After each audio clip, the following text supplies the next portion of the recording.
Hello, this is Ananya and today's topic is decorators. Now we have finished two of its previous prerequisites, that is first class functions and closures. Now that we have understood those two topics, let's start with decorators. Let's take a pictorial example as to understand that before getting into technical terms. Let's say you have an empty rack, okay? And you want to decorate it, maybe say using some books, novels, some statues or potted plants. You decorate it.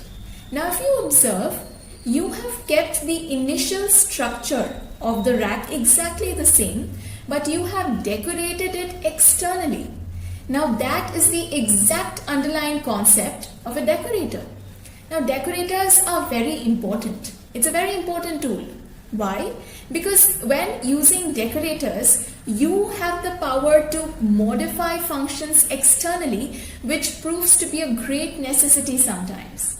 So now getting into technical terms, decorator is a concept where you pass in a function as a parameter to another function and then you call it from the inner or wrapper function.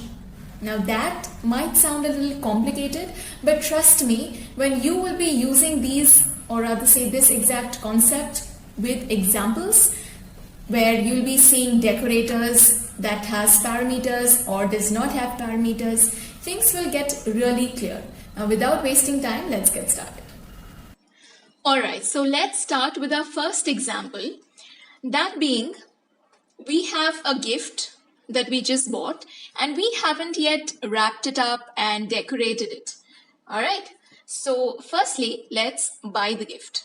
So for that, I have a function that simply prints bought a gift, but I didn't gift wrap it. And another function that will be coming back later to that actually decorates the gift. Now in a variable gift, I say gift wrap and pass the function gift to it as a parameter. All right. So to gift wrap, okay, this function, I am assigning or rather say passing the function gift. Now the interpreter reads this function that yes, it is present inside gift wrap, and then it returns the function name to the variable gift. And hence, as we know, variable gift now becomes equal to the function task. So gift itself is a function, so we can call it, to which it leads us to function task. Now, remember closures, it remembers all the local variables. So remembering the value, or rather say, okay, the value of func, as and when you call func, it goes to the function gift. Remember, we had passed gift as a function, and hence, after it calls func, it prints out bought a gift, comes back, then prints that now it is gift wrapped and decorated, and that's it. This is basically what a decorator did. I hope you all got it. Let's run it now. Okay, so as you can see, bought a gift and then wrapped it. Now, is there a way to make this more shorter and bring more of decorator syntaxes in here? Well, there is. What you can do is simply replace these two lines using the @ symbol. I'll be bringing up the syntax right now, but let me just finish explaining. So what happens is, if we say @ and then gift wrap, okay, what it basically does is you have to place it exactly before the function you want to assign it to. All right, you are basically passing gift as a parameter to gift wrap, hence you have to place it exactly before the gift function, and this one line does this task. Okay, so it takes gift as a parameter and passes it inside the gift wrap function. Now let's actually implement it. Let me remove this. Oh, not this one. I'll remove these two lines. And then let us have a look at this. Okay. See what I just said? Instead of this sentence, we will substitute it with @gift wrap. And that's it. Now let's run it. Okay, you see you get the same output, but with a little less hassle, right? It's pretty neat and concise.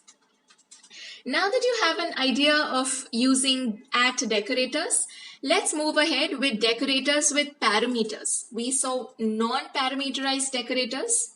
Now let's make it a little more complicated. For example, you have to find if the user has inputted the correct values of the angles of a triangle. So we all know that the sum of the angles of a triangle must be 180, not less, not more. So that's what you're going to check. Let's say you have a triangle and you pass in parameters ABC, ABC being the angles. So I am taking the input. You can take in user inputs, but just for time's sake, I am taking hard-coded values. I have taken 30, 90, 70. Now 90, 30, 120. This is more than 180, right? So it should be giving me an error. So for that, let's just go stepwise. Again, we have a triangle, the base function that we are passing as a parameter, okay, using the @check decorator to the check function. Again, triangle gets stored as a function in the variable func. And after reading all of this, it says return inner. Now remember, we were substituting this entire line using the @decorator.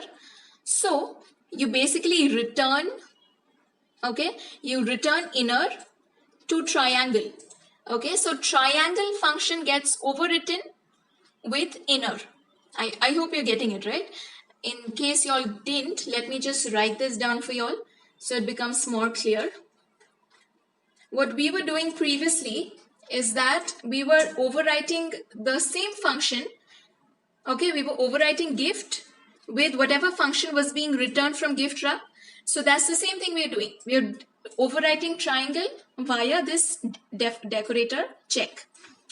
Now, that being done, when triangle is now called using parameters, that is 3 parameters, it goes and stores itself into A, B, and C. You see the number of parameters is exactly the same. Now I say, let's check if they add up to 180. Now I'm giving the condition, if it is less than or greater than 180, then you should just print that it is not the correct answer and return. Otherwise, if it is exactly equal to 180, you return func of ABC. Now, what is func of ABC? It's the same as triangle ABC. Why? Because inside func, we had stored the function triangle. And that's it. Since it is exactly equal to 180, the print statement is provided that adds up the sum and gives it the correct answer. Now let's run this. We should be getting an error, right? Okay, yes, we have got an error. These are the previous function statements that we had done. I'll comment it right now. Okay, so let's check it up. Okay, so it's wrong. It's either less or greater. Now let me give an exact value and see if we're getting the answer. Okay, we got, you're correct, it's 180. So this is how decorators with parameters work. Now, what if there was no strict rule as to how many parameters will be given? For example, I just put in another random number. So I am passing 4 parameters, but it intakes only 3. So there's a way around this. Let me show you all the error that we get. Okay, y'all can see this. The error mentions that the inner function takes only 3 positional arguments, but 4 were given. Now, if you go back and search your head as to how can we solve this, and if it just clicks that, oh yes, I had learned about keyword arguments.